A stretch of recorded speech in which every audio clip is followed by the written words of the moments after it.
Hello guys, நான் உங்கள் மகேந்திரா.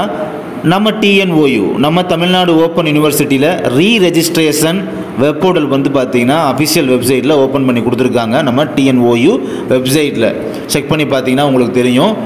ரீரெஜிஸ்ட்ரேஷன் பண்ணாதவங்க பண்ணிக்கோங்க. யாருக்கு இந்த வெப் போர்ட்டல் ஓப்பன் பண்ணியிருக்காங்க பார்த்தீங்கன்னா AY 2022 AY 2023 ஓகேங்களா.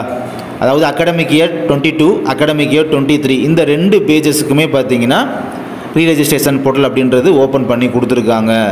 சில பேர் பார்த்தீங்கன்னா ரீரெஜிஸ்ட்ரேஷன் என்னென்னே தெரியாதவங்களாம் இருக்காங்க. ஸோ அவங்களுக்காக இன்னும் எக்ஸ்பிளைன் பண்ணி சொல்கிறேன். அதாவது உங்களுடைய அந்த செமஸ்டருக்கான ஃபீஸ் இருக்கும் பார்த்தீங்களா, அந்த ஃபீஸை வந்து நீங்கள் பே பண்ணுறது, செமஸ்டருக்கான ஃபீஸை பே பண்ணுறது, பணம் கட்டுறது ஓகேங்களா. இப்போ செகண்ட் இயர் படிக்கிறவங்க, தேர்ட் இயர் படிக்கிறவங்களாம் பார்த்தீங்கன்னா செமஸ்டர் பேட்டர்னில் படிக்கிறவங்களாம் பார்த்தீங்கன்னா உங்களுக்கு அந்த செமஸ்டருக்கான ஃபீஸ் அப்படின்றது நீங்கள் பே பண்ணணும்ல, அந்த பணத்தை கட்டுறது தான் ரீரெஜிஸ்ட்ரேஷன் அப்படின்ற மாதிரி சொல்லுவாங்க, மென்ஷன் பண்ணுவோம். ரீரெஜிஸ்ட்ரேஷன் பண்ணும்போது பார்த்தீங்கன்னா மெயினாக tuition fees and processing fees compulsory இருக்கும். அண்டு சில டிபார்ட்மெண்ட்ஸுக்கு பார்த்தீங்கன்னா சில இயருக்கு வந்து ஐசிடி ஃபெசிலிட்டி சார்ஜஸ் சொல்லி இருக்கும் ஓகேங்களா. இதெல்லாம் சேர்த்து பர்டிகுலர் அமௌண்ட் சொல்லியிருப்பாங்க. அந்த ஃபீஸை வந்து நீங்கள் பே பண்ணுவீங்க ஓகேங்களா. Tuition fees and processing fees அப்படின்றது இம்பார்ட்டண்ட்டாக இருக்கும். ப்ராசஸிங் ஃபீஸ் வந்து எல்லாத்துமே 300 rupees அப்படின்ற மாதிரி மென்ஷன் பண்ணி வச்சுருப்பாங்க.